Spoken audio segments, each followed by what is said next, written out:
Paris, 1895. La marque Clicia s'installe place Vendôme.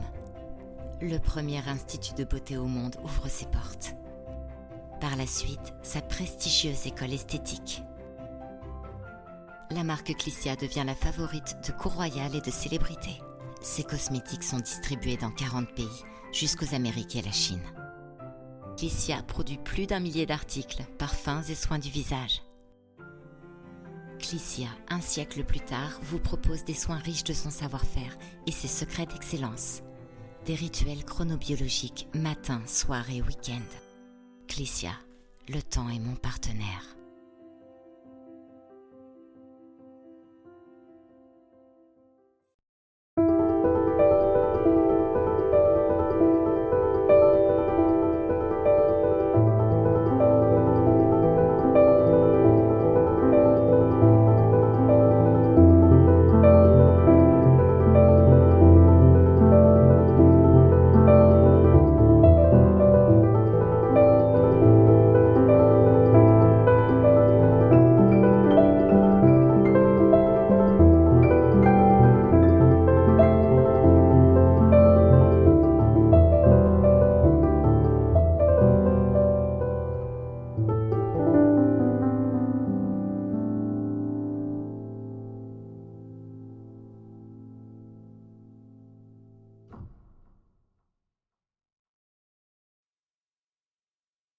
Bienvenue à toutes et à tous, c'est Sébastien Bruno-Durand, le créateur du podcast indépendant Parlons de votre mental. Après une première saison avec 20 épisodes, avec des invités issus d'univers très variés, je repars à la rencontre d'incroyables personnalités qui, je l'espère, vous inspireront dans votre quotidien et viendront booster vos ressources psychologiques pour être performants dans vos réalisations personnelles, professionnelles, sportives et vous aideront à être bien dans vos baskets. Nos invités se livreront cette saison à un portrait chinois, parleront des actualités et projets qui les animent et des qualités mentales qu'ils utilisent depuis des années. Soft skills, confiance en soi, motivation, gestion des émotions, gestion des échecs, ainsi que leur capacité à rebondir pour toujours aller plus haut, plus loin, en étant toujours positif. Excellente écoute à toutes et à tous et découvrons avec plaisir notre invité du jour. Bienvenue à toutes et à toutes. Donc, je suis ravi d'accueillir pour un nouvel épisode du podcast Parlons de votre mental, un entrepreneur qui est cofondateur de la marque Aert et un passionné de sport qui a travaillé pour des grandes marques précédemment, Esprit, Lévi-Strauss, Reebok. Et je suis ravi de venir aujourd'hui interviewer Patrick Daniels. Bonjour Patrick. Bonjour Sébastien, merci. Alors comment ça va Patrick ? Ça va super, ravi d'être avec toi là pour répondre à tes questions sur le mental. Donc je suis tout oui. Bah écoute, nous on est ravis de t'avoir dans cet épisode. Tu as un parcours en tout cas avec des grandes marques qu'on connaît tous et tu pourrais nous faire un petit retour sur ton parcours. Voilà, qu'est-ce que tu faisais chez ces marques-là et comment t'es arrivé du coup à cofonder cette marque Aert, marque de sportwear, élégant pour sportifs et exigeants, comme j'ai pu lire dans vos slogans. Ouais. Oui, bien sûr. Oui. Alors, je suis franco-américain. Je suis né en Californie.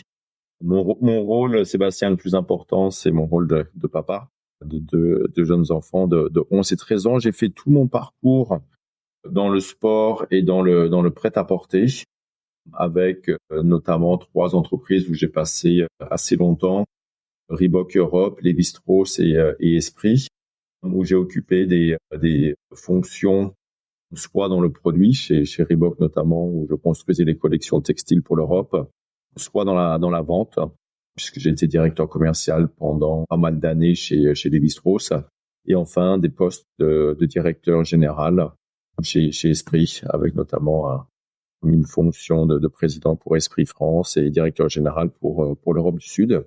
Et arrivé à l'aube de la cinquantaine, Sébastien s'est posé la question: est-ce que je continue sur ce parcours plutôt corporate, en travaillant pour les autres avec toutes les gratifications, mais en même temps un peu les difficultés avec les années qui passent, ou est-ce que je me lance sur un projet entrepreneurial dans un domaine que j'adore? Et c'est ainsi que j'ai fondé la marque de sport Aert sur la deuxième moitié de l'année 2020. Donc, il y a un petit peu plus d'un an. Ok, donc en plein Covid, quoi. En plein Covid, oui. Ouais, c'était un petit obstacle, un petit caillou sur le chemin de tous les entrepreneurs, hein, pas que ceux qui se sont lancés en 2020. Ça l'a été pour toutes les personnes qui se sont lancées récemment, mais aussi pour aussi toutes les entreprises qui étaient déjà établies, comme on le sait. Donc, effectivement, ça a donné lieu à quelques anecdotes un peu épiques avec la difficulté de faire des photoshoots notamment, puisqu'on pouvait pas rassembler plus d'un certain nombre de personnes pour faire nos photoshoots, des produits qui étaient un petit peu retardés au Portugal, etc. Mais oui, c'était en plein Covid. Vous avez réussi à surmonter cette période et du coup à lancer cette belle marque. Ouais. Alors, si tu es d'accord, dans chaque épisode de la saison 2, je propose à mon invité de faire son portrait chinois en quelques questions. Et si tu es OK, on y va. Oui, volontiers. Alors, si tu étais une couleur, laquelle choisirais-tu et pourquoi? Le rouge. Le rouge, c'est complètement inconscient. Donc, je ne pourrais pas l'expliquer. Mais ma couleur, c'est le rouge. Paradoxalement, c'est pas celle que je porte, mais c'est celle que j'ai au fond de moi inconsciemment. Si tu devais choisir un livre parmi tous les livres que tu as et qui t'inspire, lequel choisirais-tu?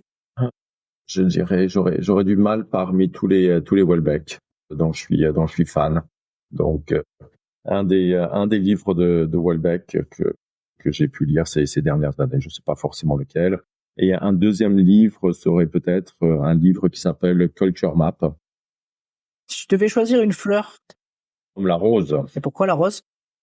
Pour l'amour, pour la symbolique, pour toutes celles que j'ai pu offrir dans le passé. Si tu devais choisir un objet, lequel choisirais-tu? Si on a le droit au téléphone, ça serait mon iPhone dont je suis addict comme beaucoup. Non seulement pour le travail, mais aussi pour cette immersion dans l'univers au quotidien qu'il permet. Donc, et ça inclut les réseaux sociaux malheureusement, mais clairement mon téléphone. Bon, du coup, si je te demande si tu devais choisir une innovation, tu choisirais quoi? Si je devais choisir une innovation, alors c'est pas une innovation en tant que telle, mais je pense que l'invention des moteurs de recherche, c'est mettre le monde à un clic de quasiment toutes les personnes qui peuplent l'univers. Donc c'est assez incroyable. Donc les moteurs de recherche, c'est quelque chose d'extraordinaire. Si tu devais choisir un plat cuisiné, lequel choisirais-tu? La lasagne de ma mère. Et une pâtisserie? La meringue au citron de la même personne. Bon, du coup, tu as une maman qui cuisine bien. Cuisine très correctement. Si tu devais choisir une planète, laquelle choisirais-tu? Ah la Terre, forcément, on y est. Le moment de la journée que tu préfères, c'est lequel? Bonne question. Je pense celle où je décroche de mon travail. Donc c'est fluctuant, mais clairement celle où je me dis c'est une journée qui a été riche, où j'ai beaucoup produit et maintenant je passe à autre chose. Si tu devais choisir un art, quel art choisirais-tu? La littérature, j'adore écrire. Peut-être qu'un jour tu pourras écrire ton histoire parmi toutes ces marques.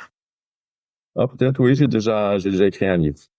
C'est un autre sujet, mais j'en suis à un et j'adorerais en écrire d'autres. Comment il s'appelle ton livre? Les tribulations d'un quinca. On peut le trouver où? Pour l'instant sur l'étagère dans ma chambre. Tu l'as pas produit? Non, pas encore. Il y a une quinzaine d'amis qui l'ont lu, donc il y a rien qui presse, c'est pas la priorité. Bon, peut-être un jour, bientôt. Bon, là, on arrive directement sur ce que t'aimes. Si tu devais choisir un vêtement, lequel choisirais-tu et pourquoi? Je dirais les dernières productions de ma propre marque d'Aert qui viennent juste d'arriver et qu'on a présenté pour la première fois au salon du running il y a 3 semaines. Donc je dirais un de nos 2-3 nouveautés qui ont reçu un super accueil et que j'adore moi-même porter. Où on peut les retrouver où ces textiles? Alors ils viennent juste d'arriver, ils ont été photoshootés il y a il y a une dizaine de jours, donc ils seront sur le site d'ici mi-novembre à peu près. Si tu étais une qualité, Générosité. tu devais choisir un mot, J'hésite entre amour et ambition. tu devais choisir une pièce de ta maison. Le salon, clairement.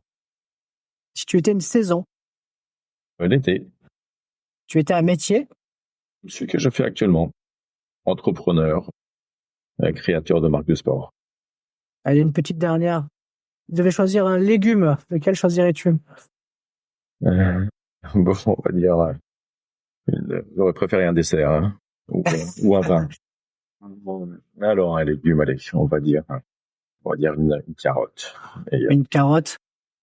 j'aurais préféré choisir entre différents types de vins. Mais, Bah vas-y, on y va, je t'écoute. Tu devais choisir un vin, lequel tu choisirais? un chassagne montrachet.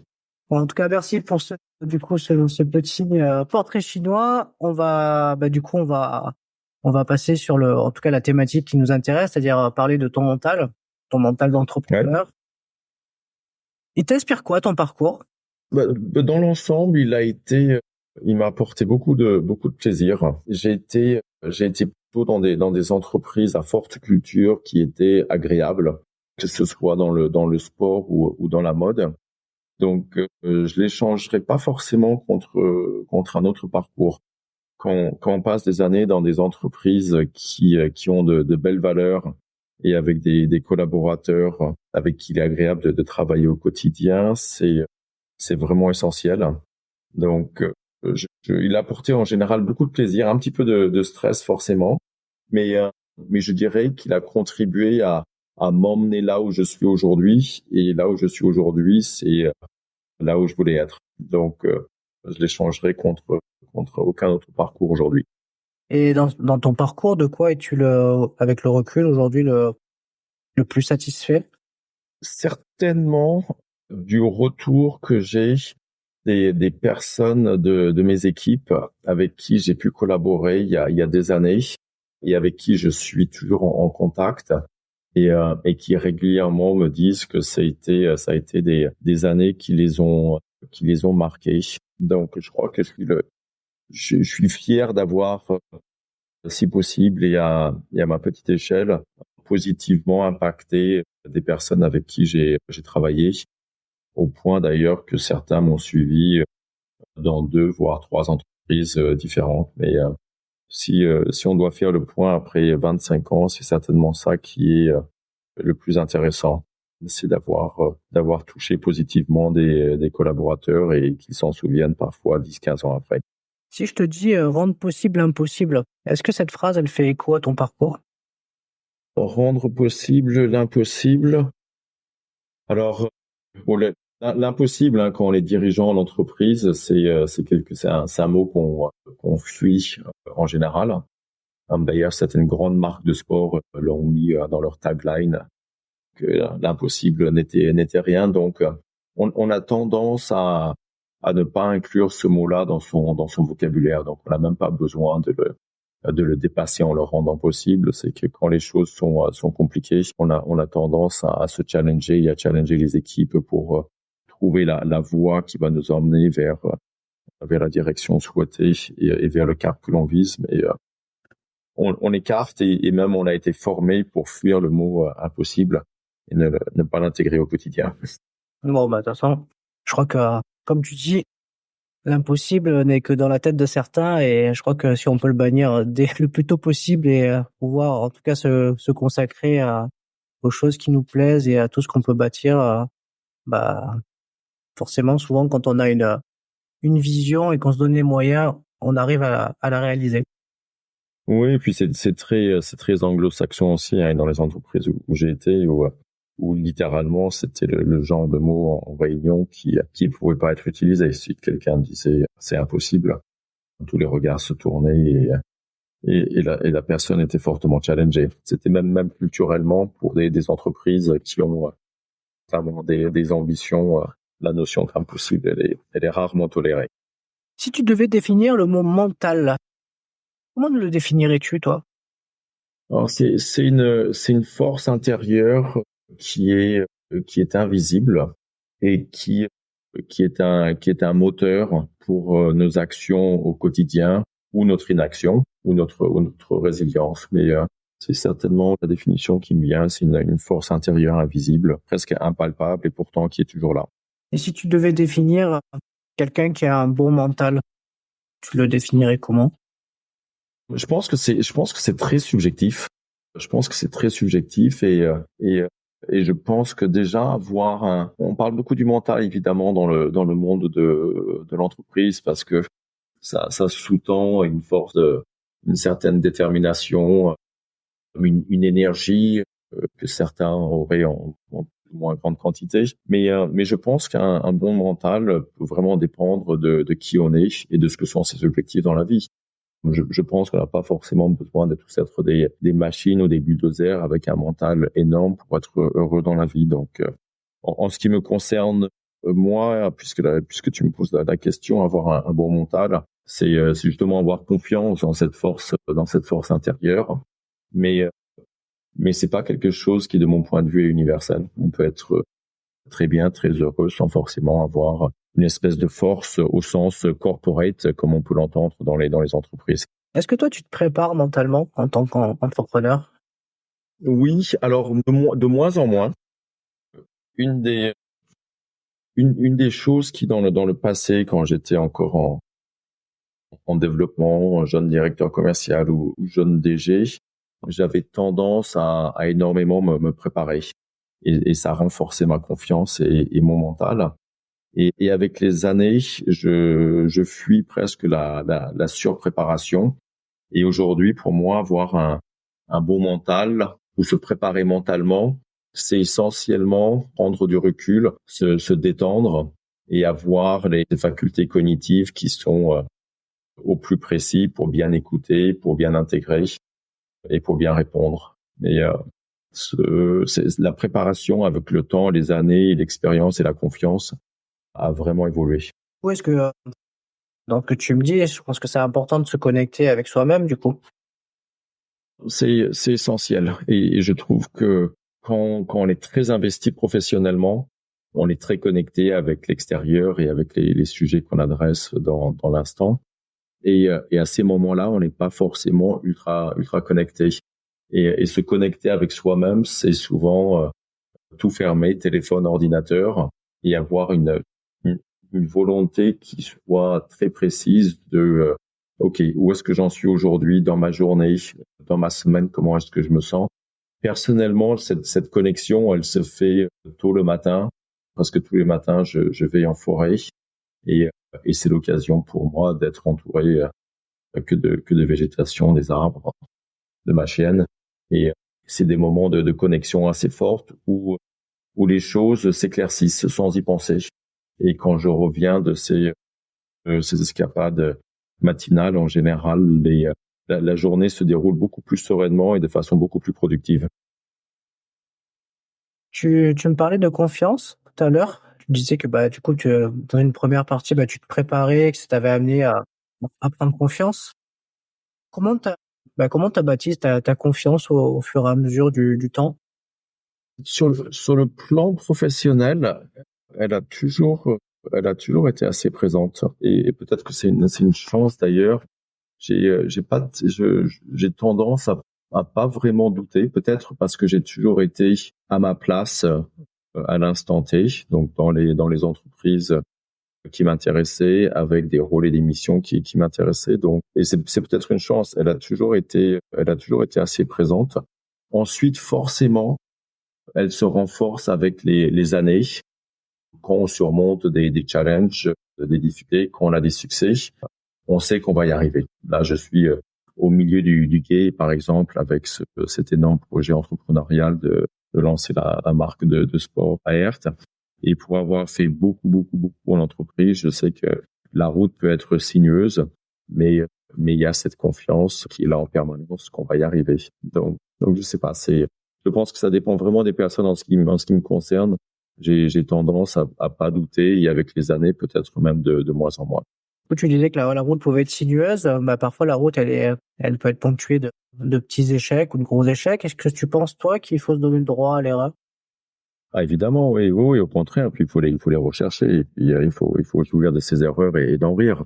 Si on reprend mon parcours en entreprise, elle est truffée d'erreurs. Enfin, il est truffé d'erreurs ce parcours. Donc oui, bien sûr, faut les accepter, faut en sourire et il faut prendre les mesures correctives. Mais même le projet entrepreneurial dans lequel je suis actuellement, on avait au départ un petit peu cette habitude des grandes entreprises qui était de vraiment planifier les choses, d'avoir une stratégie ultra claire, une feuille de route qui soit presque à la semaine et au mois. Et on s'est rendu compte que notre dogmatisme un peu initial sur ce qu'il fallait faire, il était pas forcément le bon. Donc, pour réviser un petit peu le tir, mais on fait des erreurs, mais ça, c'est avec les années, on a tendance, en tout cas moi j'ai vraiment tendance à pas dramatiser, même à en rire. Donc et on en fait au quotidien. J'en fais, mon associé en fait. Et d'ailleurs entre nous, on a notre hit parade des plus grosses erreurs qu'on a pu faire.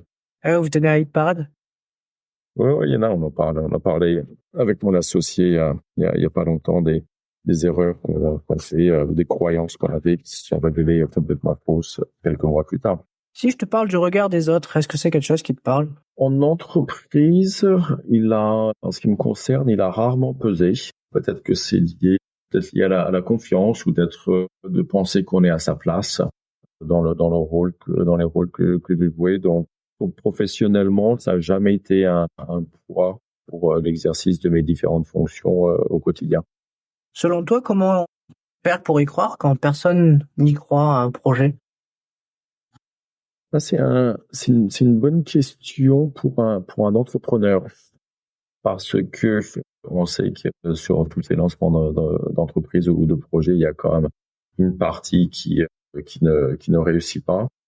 Je pense qu'il faut faire très très confiance à son intuition et quand on est persuadé de tenir quelque chose, et c'est parfois même irrationnel, ça permet de ne pas douter et ça permet aux personnes autour de ne pas douter non plus. Mais c'est intéressant de s'écouter au plus profond et de se demander est-ce que c'est vraiment ce qu'il faut faire, et si la réponse est oui, ça permet de convaincre les autres en général.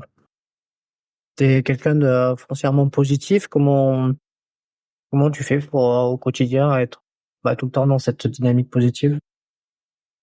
Je suis à des années-lumière d'être tout le temps positif au quotidien.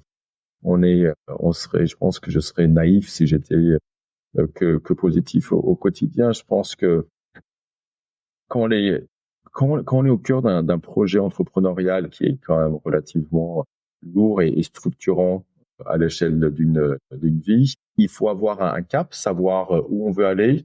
Ensuite, au quotidien, c'est un peu la stratégie des petits pas qui peuvent fonctionner ou ne pas forcément se dérouler exactement comme on le souhaite. Mais je vois pas le quotidien d'entrepreneur comme étant une promenade de sentier où il faut toujours être positif. Il faut accepter les cailloux qui se posent au travers du chemin. Il faut les surmonter. Il faut beaucoup échanger. Quand c'est un petit peu plus dur, il faut s'ouvrir aux autres. Notamment, je le fais avec mon associé ou avec mon entourage. Mais le but, c'est vraiment pas d'être béatement positif au quotidien. C'est d'accepter la réalité des obstacles, accueillir les bonnes nouvelles et les amplifier au maximum. Et quand il y a des challenges ou des difficultés, c'est les prendre telles quelles et essayer de les résoudre un par un. Mais tous les entrepreneurs le diront, on peut pas rester positif au quotidien. Il y a des moments qui sont incroyablement grisants et puis il y a des moments qui sont plus calmes, plus difficiles, et puis on sait que ça passe. Donc justement, pour entretenir ce quotidien, tu dois être être motivé. Est-ce que tu as des trucs que tu te fixes, des défis, ou en gros comment tu fais pour challenger comme tu... Ouais, c'est un bon point. Ouais. La motivation, bon déjà si on est sur un projet qui plaît et qu'on est convaincu qu'on est exactement là où on doit être, ça aide. Mais imaginer le succès ou se projeter dans le succès, c'est une méthode. Moi, je le fais régulièrement. Une deuxième méthode, c'est de vraiment profiter des différents petits succès qui jalonnent le quotidien ou les semaines. Quand on a des retours qui sont excellents sur nos produits, quand on fait des bonnes ventes, c'est des choses sur lesquelles on peut s'appuyer quand les temps sont un peu plus difficiles. Et quand on manque vraiment de motivation, il faut juste baisser la tête et continuer à avancer. Et la motivation, en général, c'est en nous, elle revient naturellement. Mais il faut savoir s'appuyer sur ses succès et sur sa vision du succès pour garder la motivation au quotidien. Est-ce que tu penses qu'il faut avoir un plan pour réussir? Un plan dans le sens, une feuille de route? Oui, feuille de route, enfin, avoir un plan bien établi pour aller vers la réussite. Oui, mais pas trop. Oui, mais pas trop. Avec mon associé sur AERT au quotidien, on refuse de trop planifier. Donc, il faut savoir où on va, il faut connaître un peu les gros milestones, mais il faut surtout être prêt à adapter nos actions au quotidien. Donc, il faut pas se fixer un plan rigide, sinon on ne dure pas. Ou alors c'est une suite de déceptions. Donc ça c'est quelque chose qui a énormément changé depuis que j'étais en entreprise et qu'on avait des plans à 3 ans, 5 ans, 10 ans. Dans l'entrepreneuriat, il faut pas surplanifier, il faut être ultra pragmatique et il faut revenir à un comportement beaucoup plus intuitif et un peu moins planifié. Oui, il faut s'adapter, quoi. Oui, puis surtout, c'est planifier. On peut toujours planifier, mais il faut surtout être très agile. Il faut tester des choses, il faut apprendre des tests.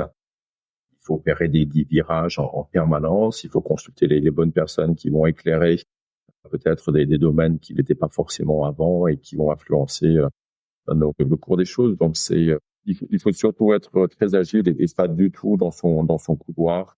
Donc je suis pour répondre, je suis vraiment pour pas surplanifier. Je l'ai fait pendant 2 décennies et dans l'entrepreneuriat pour être beaucoup plus agile que ça.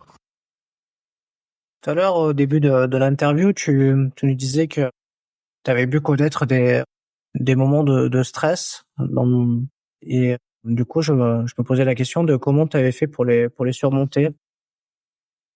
Ah, je sais pas s'il faut. C'est une bonne question. Hein. Quand on est perfectionniste, le stress il est très présent. Si on est ambitieux et perfectionniste, le stress c'est quelque chose qui est du quotidien.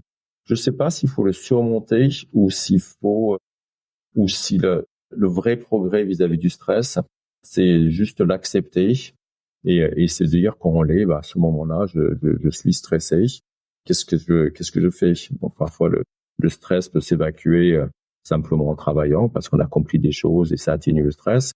Comme le stress peut aussi être peut-être un peu plus accepté si on s'arrête de travailler, qu'on va faire autre chose pendant 1 heure. Le stress peut être géré en allant faire une séance de sport intensif. Ça peut être géré en allant se promener en forêt comme je fais presque chaque jour. Donc je pense que c'est difficile pour toutes les personnes qui veulent réussir, qui ont de l'ambition et qui sont un peu dans le contrôle du quotidien de leurs actions. C'est quelque chose qui est permanent. Donc il faut apprendre à vivre avec et pas essayer de l'effacer artificiellement parce que c'est compliqué et souvent ça fonctionne pas de toute façon. Donc il faut l'accepter, il faut s'écouter et il faut vivre avec. Et le stress est aussi un moteur au quotidien. Donc c'est quelque chose qu'il faut intégrer comme un moteur, comme une petite flamme. Tout à l'heure, tu disais aussi que dans certaines réunions que tu avais pu vivre, il y avait un fort pouvoir de concentration pour pouvoir être efficace dans ces moments-là.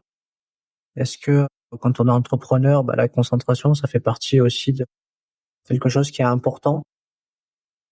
Oh oui, quand les dossiers sont compliqués, faut être ultra concentré. Ensuite, il faut bien se connaître, pour choisir les moments de la journée où on traite les tâches les plus complexes. Je sais par exemple que je peux me lever moi tôt le matin et aborder des sujets qui sont très compliqués, alors que j'aurais du mal à les aborder à 18h ou à 19h.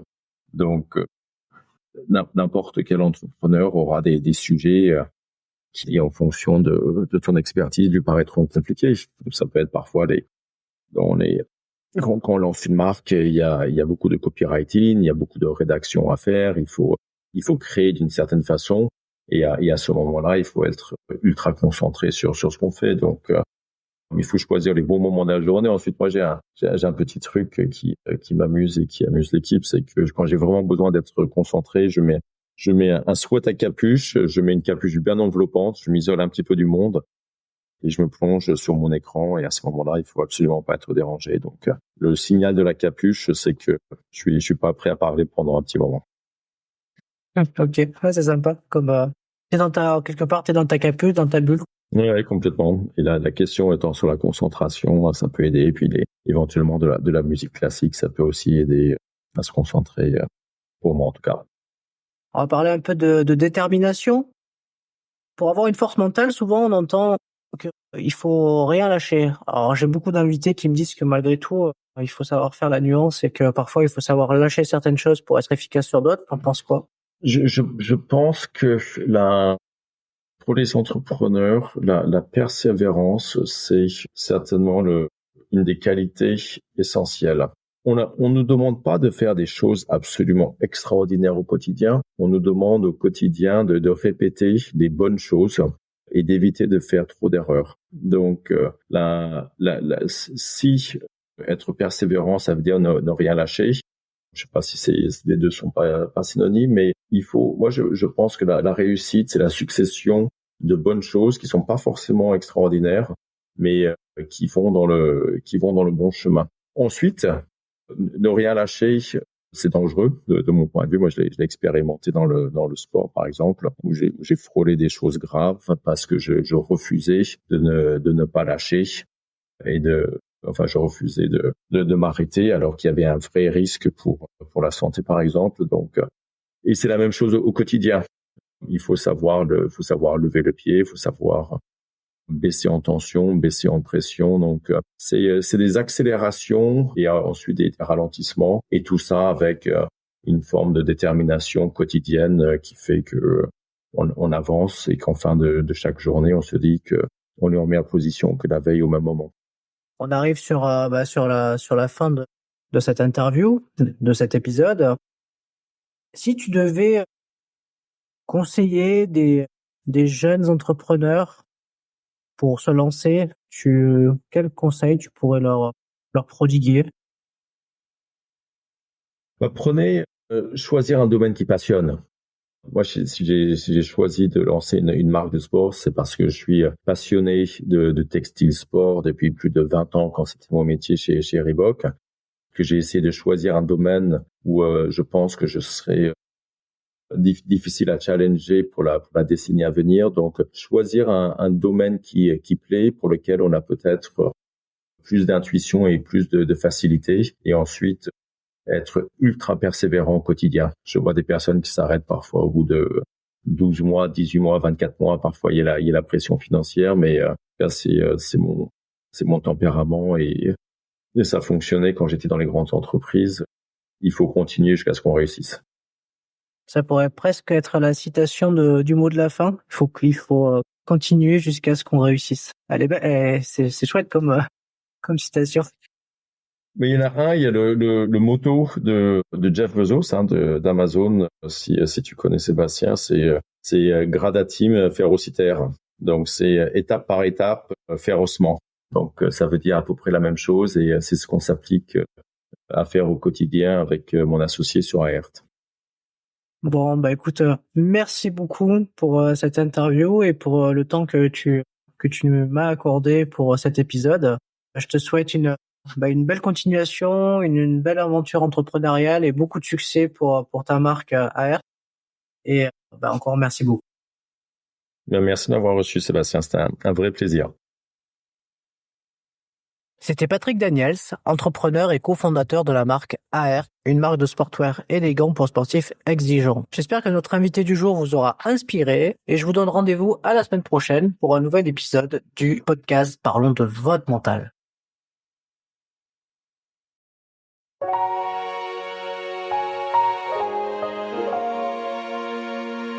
Et voilà, nous voici arrivés à la conclusion de cet épisode. Merci pour votre écoute. J'espère que le témoignage de notre invité vous a inspiré et donné des clés concrètes pour développer votre propre résilience.